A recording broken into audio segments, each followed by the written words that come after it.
In the Oregon State Constitution and in the United States Constitution, it clearly says that all officers and their employees must, actually they say shall, it's a mandatory thing, have their oaths of office in place and maintained. In the statutes, it says it. It says the watermaster and the assistant watermaster specifically must have it.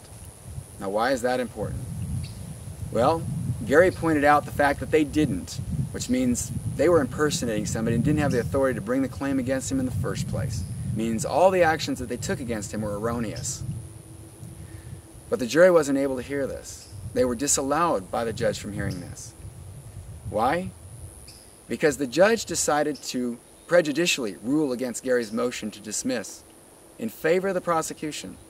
The prosecution's argument was, well, if that was the case, then all the state employees would have to have their oath of office.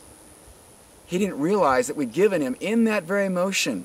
And remember, he's supposed to know, he knew or should have known that it was in the motion. And he should have read it, where it specifically mentions the watermaster and the assistant watermaster. By his own statutes, the same body of law that they prosecuted Gary on and said there could be no exception, and they used a definition that didn't even apply to him. Yet they can go and not take their oaths of office.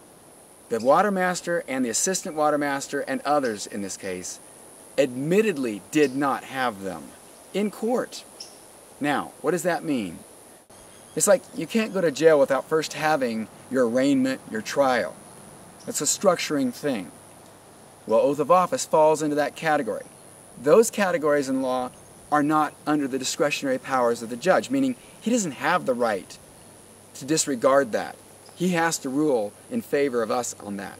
The only reason the jury found Gary guilty is because they were disallowed from hearing the evidence by the judge, who felt that the evidence that Gary had in his defense might unduly prejudice the jury against the state.